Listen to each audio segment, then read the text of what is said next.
Joining us on the line now is Rob Cross. He's a life coach, author and speaker who considers himself to be a regular guy who sees things outside the boundaries of conventional teaching. He's the author of Flip Your Mornings, Kickstart Each Day on Purpose, sharing the refreshingly simple yet radical approach to life he calls Flipology to challenge readers to question their perspectives on 36 widely held assumptions. Welcome to the show, Rob. Good morning, Hannah. How you feeling this morning? I'm all right, thank you. How are you? I'll tell you what, if I was any better, I don't know what I'd do. I woke up this morning and I thank God I did. Brilliant. Well, it's always a good start, isn't it? We're just waking up in the morning. That's the best way forward. I love this idea of flipology. Where did it come from? From recognizing that life is not working out according to my plans. Can you imagine? Give us an example. Well, I tell you what, after a failed marriage and a failed business, you start to ask questions, and I've always asked the questions, why not? And I came to a place in my life that was, I guess it could be a valley. I was just ready to do something different. I was just ready to do something drastic. And I recognized, bit by bit that, by golly, I had been living my life upside down. I had literally been pushing away the things I wanted, and I recognized that in other people as well. I think we've all been doing that. I recognized, Hannah, I used to think that my thoughts were passive, somewhat benign, and most of them probably are. Am I going to have a pickle on my hamburger or not? Or am I going to make that green light ahead of me? But some of our thoughts are so darn forceful. There are forces in our life. And I recognize that my life is simply an outward expression of my inward thoughts. And I went, holy cow, my thoughts are more powerful than I thought. And I started reading and studying, and the great minds, and from Wayne Dyer to Jim Rohn to even Tony Robbins, and recognized that, wow, they're saying we have 10,000 to 60,000 thoughts a day, and 70% of them are negative. That's shocking, isn't it? 70% of the thoughts we have every day are negative. Yeah, we seem to have a negative bias. And but here's the problem, is that we really don't think about, what we think about. Yeah, no, it's not planned. It just kind of comes into your head. Yeah. Right. I mean, we were all taught, math and science, right? But I don't remember a professor inviting me to think about what I think about. Yes. But yet that's where everything starts. And I'm so thrilled to share with you and your listeners that there's hope. Whatever is not working in your life, there's hope. But stop looking outside yourself. It all starts with what you believe, and from that, what you're making things mean and what you think. Yeah. It's your superpower. I know that sounds like over the board, but it's not. You literally have the power to flip everything in your circumstance by flipping how you think. Mm. And by the way, the book, I have two books, and my first book was Flip Your Thinking. The second one, Flip Your Morning. Flip Your Thinking is the book that has 36 ways that you can flip what you think about. They can, just one of them can significantly alter the trajectory of your life and what you want. So it's a fun read. Common sense, lots of fun. And it's packed with power. So let's talk about some of these 36 things, can we? Can you give us an example? Well, sure. I can really relate with, and probably most everybody can. I had a big setback a few years ago, and a crashed business. And I looked at that, and by that time in my life, I had recognized it's all how I hold it, and it's all what I make it mean.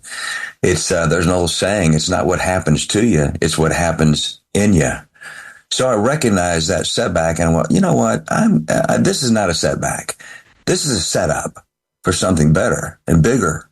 And when you hold it as that, it's not a pie in the sky thing. You're literally setting your destiny and course by determining what things mean. If I were to make it mean a setback, I would have contracted. I would have restricted myself. I would have cut back. I would have disengaged with life somewhat. That's what I would have done. I said, no, this is a setup for something bigger and better. And by golly, it became that because I claimed it and my antennas were up. I was listening, I was watching, I was engaging, I was looking for opportunities, and by golly, they showed up because I was looking for them. That's a tremendous flip in how you hold what's happening around you. Claim it, my friends. Claim it, because what you claim in your mind and your thoughts, you're going to move toward that, right? Whatever you focus on expands. If you focus on what you don't have, you're going to get a whole lot of things you don't want. You don't want, right? Yeah. If you focus on what you want, you're going to get a whole lot of things you want.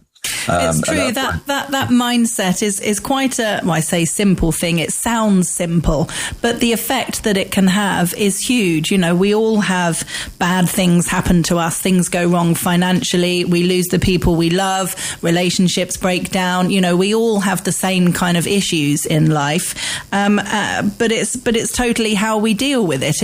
It sounds really obvious, but there are plenty of people that go through life and aren't struggle to kind of deal with these things, which is normal. They're difficult things to cope with for all of us, but it's whether you let it kind of define you and that is your story for the rest of your life, or as you say, you flip it. Yes, great point. That's a good point. It's like, it's like we're either controlling our thoughts or our thoughts are controlling us. And you had mentioned it sounds simple.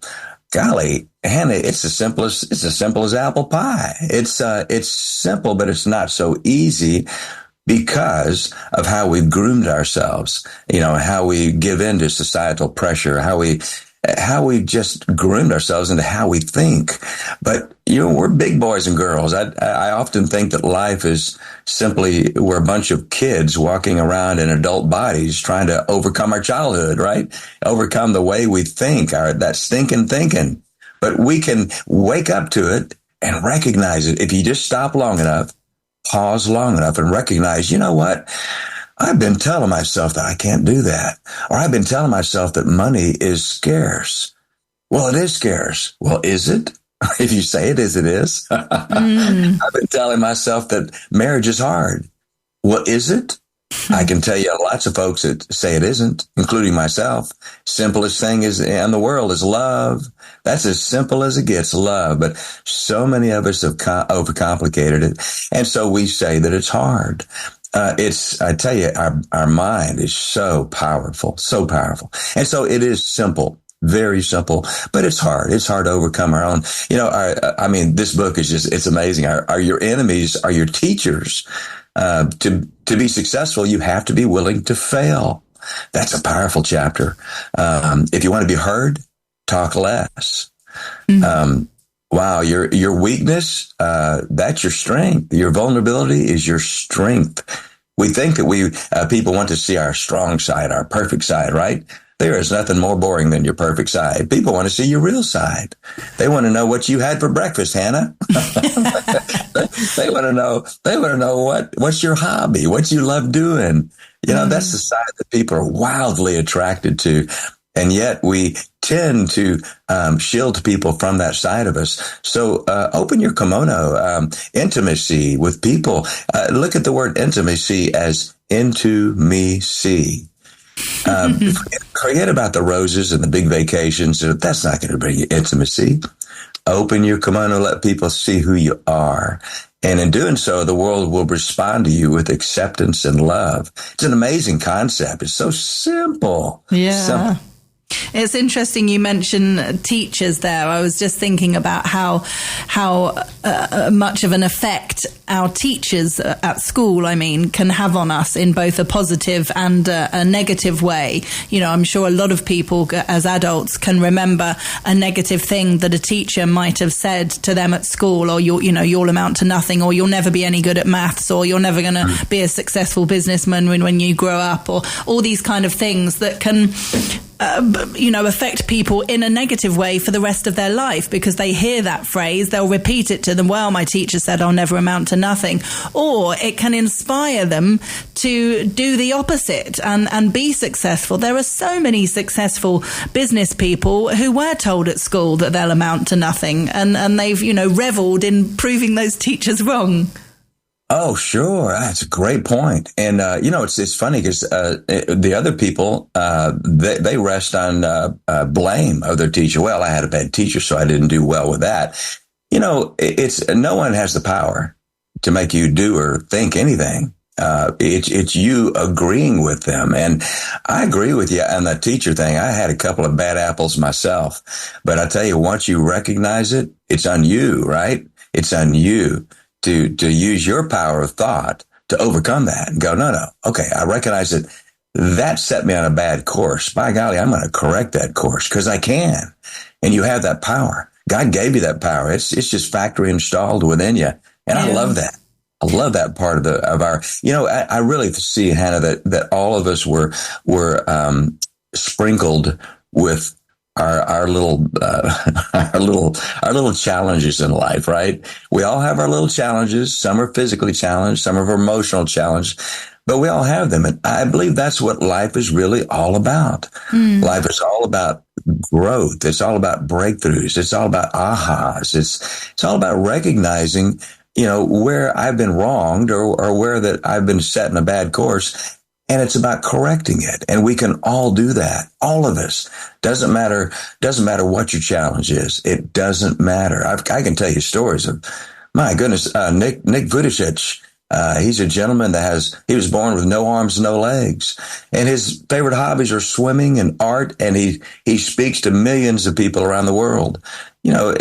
People can rest on their excuses. But what? It's not what you want to do. Not what you mind. You have the power to claim, to own own it. Yeah. Own your life. We don't learn from things going well, do we? If everything went swimmingly well all the time and we had the perfect, whatever perfect means, the perfect relationships, the perfect job, earning the perfect amount of money with the perfect house, the perfect family, if everything was brilliant, you'd assume that's exactly how you want it to be. But for a start, that's not realistic. Nobody has that life. And you can't learn from things going well. You learn when things don't go well, and it's how you kind of grow and move on from that. Opportunities are disguised as problems. Yeah, definitely. I don't think I've ever grown without coming out of some sort of a challenge. Do you? No, exactly. It's amazing. Life is beautiful. So with this book then, so I got the title wrong at the beginning. There's been two. So Flip Your Thinking is the first book, and then Flip Your Mornings is the second book. Is that right? Correct. And they're doing really well on Amazon, getting great feedback on both of them. I'm so humbled by it because I just want to share my message of just success with people, everyone that I can, because it is a success. God gave us this ability to succeed in everything. We just have to use what he gave us. Our thinker. Our thinkers, there's a lot of power in that thinker. Yeah. I like the idea as well that all the things that we learnt when we were younger, a lot of our belief systems, a lot of which are going to come from parents or whoever raised us, and maybe teachers at school, friends, those early years are crucial. But then as we grow up, we can challenge those beliefs. We can totally change our minds. We can learn new things and realize that we want to go down a completely different path. And that again is the beauty of asking questions. Oh, yes. And that's a great point. We all tell ourselves a story. I had a story I told myself all my life. I'm not an author. I hated English in school. I hated it. Anyway, I'm not an author. And my wife said, well, you need to write all these things down because I've been helping a lot of folks and coaching and speaking, but I'm not an author. Well, I recognize, by golly, I've been telling myself a story all my life. And so I changed the story, and I'm on my third book now. And you're an author. Yes, I'm an author. And you know why I'm an author? Because I told myself I am.